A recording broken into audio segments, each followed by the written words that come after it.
As we know, George R.R. Martin gets inspiration for many of his stories from actual recorded history, and Fire and Blood is no exception.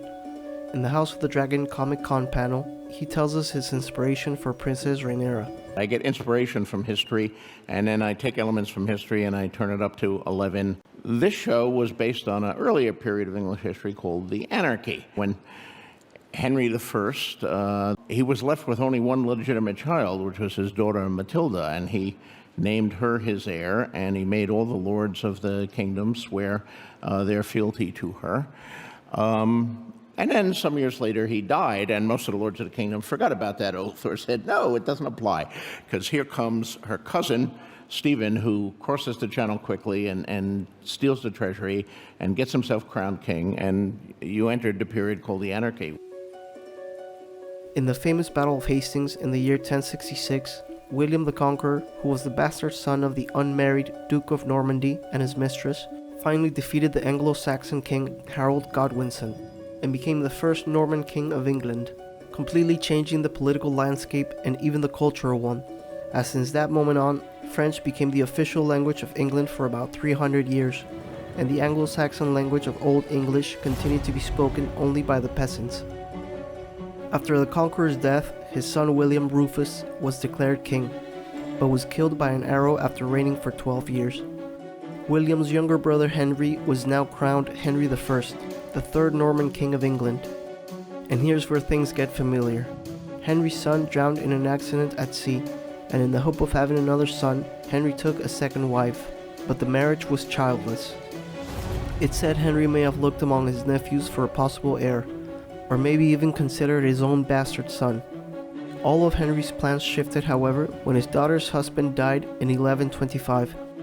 In response to this, and to avoid the realm facing a potential succession crisis, the king declared that if he were to die without a male heir, his daughter Matilda was to be the rightful successor to the kingdom. The king even summoned all the Anglo-Norman barons, and at Westminster in 1126 made them swear an oath to recognize Matilda and any future legitimate heir she might have. The king also married Matilda to Geoffrey Plantagenet of Anjou, but opposition to Matilda continued to exist within the court. 9 years later, in 1135, King Henry I died at the age of 67. Although the king's relationship with his daughter had been strained during his last years, it is uncertain what, if anything, Henry said about the succession before his death. Whatever the case was, the king had never officially named another heir. Matilda was in Anjou with her husband when her father died. Almost immediately, Matilda's cousin Stephen sailed from Normandy to England and claimed the crown. Stephen was the son of the late King Henry's sister, and a legitimate grandson of William the Conqueror. He had also been the leading baron to swear fealty to Matilda all those years ago in the ceremony at Westminster. But that was then, and this was now. Less than a month after the king's death, Stephen was crowned king on Christmas Day 1135. Meanwhile, Matilda was enraged, and she had her own supporters. The realm was moving rapidly towards civil war, but Stephen's time as a monarch was not going smoothly with the barons. He bought loyalty until he emptied the treasury, and then he began confiscating property to pay his supporters. The ensuing period became known as the Anarchy.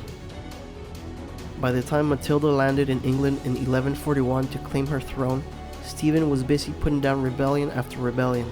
His support had melted away and was captured in battle. Stephen was now Matilda's prisoner. Matilda began ruling with absolute power, with no regard to the barons, which was not the way in England. Even during William the Conqueror's coronation, he had promised to respect the laws of England. Nonetheless, Matilda then advanced to London to arrange her coronation, but forces loyal to Stephen remained close to the city, and on June 24, 1141, they rose up against her, forcing Matilda and her followers to flee. Stephen was released from prison and again resumed his troubled kingship. He even had a second coronation. By the end of 1143, Stephen had Matilda surrounded and trapped in Oxford Castle, but she and 3 knights managed to escape.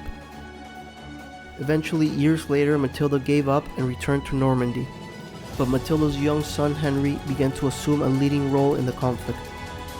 After years of fighting, Stephen agreed to a peace treaty, and in 1153 they rode together to London. And there Stephen pronounced that since his own son and wife had recently died, After his own death, Henry would inherit the crown, and a year later he did, becoming King Henry II at the age of 21 in the year 1154, starting the Plantagenet dynasty, which ruled England for over the next 300 years.